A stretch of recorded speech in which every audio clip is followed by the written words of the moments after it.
जो है पाकिस्तान मुस्लिम लीग नून ने अपने उम्मीदवार जो हैं वो खड़े नहीं किए, बल्कि यहाँ पे जो इस्तेकाम पाकिस्तान पार्टी है, जो एक नई पार्टी है, उनके उम्मीदवारों के साथ सीट एडजस्टमेंट की गई है, जिसके नतीजे में ओन चौधरी जो हैं वो NA 128 से इलेक्शन लड़ रहे हैं और वो इस वक्त एडिशनल सेक्रेटरी जनरल हैं IPP के।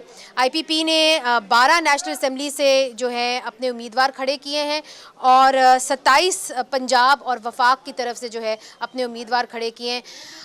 तो ओन चौधरी साहब, पहला आपका ये इलेक्शन है। अब ये जो हलका है NA 128, यहाँ पे जो नून लीग है, 2 पिछले जो इलेक्शन हुए हैं उसमें हार गई है, तो फिर आपने ये इलेक्शन, ये वाला जो हलका है क्यों चूज़ किया, इधर क्यों सीट एडजस्टमेंट किया? चूँकि मेरे भाई यहाँ से नाजिम रहे हैं, हमारा ये आबाई हलका है और हमारी गुजर बरादरी का यहाँ वोट है, और ये IPP की जो सीट एडजस्टमेंट है मुस्लिम लीग नून की और हमारी, इसमें ये फ़ैसला हुआ कि जो मेरे जो NA से जो यहाँ कैंडिडेट वो पुट नहीं करेंगे, तो मेरे ख्याल से मेरे लोगों ने और मेरे हलके के लोगों ने भी काफ़ी मुझे वार्मली वेलकम किया है।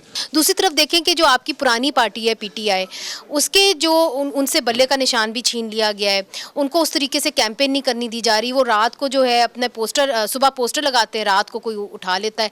तो इलेक्शन का मज़ा तो तब आता है जब हरीफ के भी हाथ खुले हों, आपके भी हाथ खुले हों। नहीं ख्याल उनका कोई पोस्टर उतार था, मैं तो अभी आगे देख के आ रहा हूँ, पूरा जेल रोड भरा हुआ है उनके पोस्टर से, पूरा बुलेवार्ड भरा हुआ है। आपने कहा है सारे पोस्टर लगे हुए उनके, अब मैं आपको वीडियो दिखा देता हूँ, उनके पोस्टर्स लगे हुए हैं।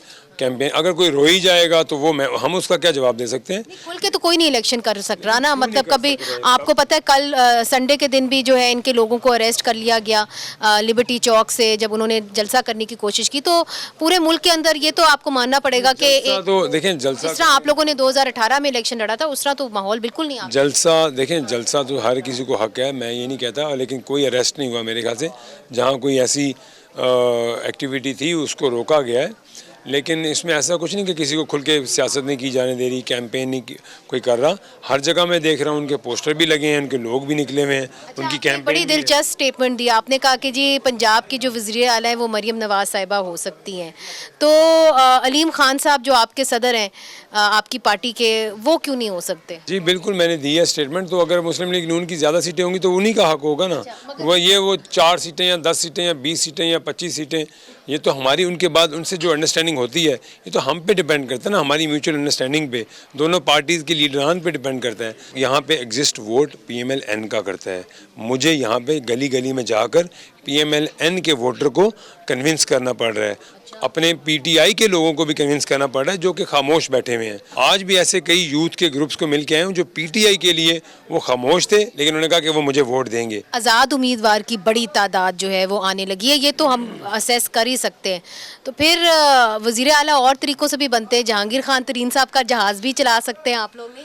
मैं आपको बड़ी क्लैरिटी से एक बात कह चुका हूँ कि हमारी PMLN के साथ जो अंडरस्टैंडिंग है, इंशाल्लाह वो आगे जो हुकूमत रिफॉर्म होगी उसमें भी हमारा एक रोल होगा, हमारा उनके साथ एक अंडरस्टैंडिंग होगी। और चौधरी साहब देखिए, आपके बड़े नाम जो हैं जो PTI में थे वो आपके पास आए, जिस तरह के फवाद चौधरी साहब आए, फ़ारूक हबीब साहब आए, इलेक्शन नहीं लड़े वो, और आके खुल के कैंपेन भी आप लोगों के लिए नहीं करे, इसकी क्या वजह है?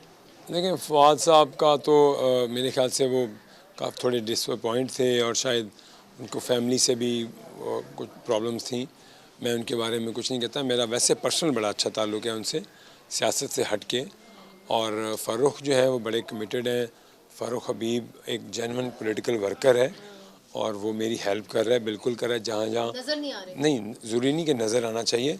सलमान अकरम राजा साहब से हमारी बात हुई तो मैंने ज़रूरी समझा कि मैं आपको बताऊं कि उन्होंने भी तनकीद की आपके ऊपर, और उन्होंने कहा कि देखिए ओन चौधरी साहब जो हैं वो घर के भेदी थे, तो उन्होंने इस तरह वफ़ादारी नहीं की इमरान खान साहब से। तो वो जो तनकीद वो करते हैं, उसका आप जवाब क्या दें? अब मुझे वफ़ादारी सलमान राजा सिखाएगा, उसको पूछें कब आया वो PTI में। एनीवे मैं इस पर जवाब नहीं देता। मैं I don't know who is he, वो तो PTI में कभी था ही नहीं।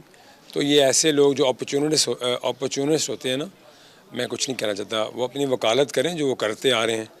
तो वो कभी किसी के वकील थे, कभी किसी के। आज ये वफ़ादारी की बात मुझे ना बताएं, हमें पता है ये कितने वफ़ादार हैं, ये 1 घंटा नहीं निकालेंगे। वफ़ादारी की किसी को बात ना बताएं ये। और इमरान खान साहब उनको 10 साल की सज़ा हो गई है, तो आप इस केस को मैं इस पे एक लफ्ज़ कहूँगा, ये मकाफ़ात अमल है। बस पाकिस्तान में ये अक्सर होता रहता है, मकाफ़ात अमल। आज मुझे भी याद रखना चाहिए, आज के दिन को हम सबको याद करना चाहिए कि अल्लाह ताला की ज़ात बड़ी बेनियाज है, मकाफ़ात अमल है, हम जो करेंगे वो हम पाएंगे। चलिए जी, आपका पहला इलेक्शन है, wish you all the very best.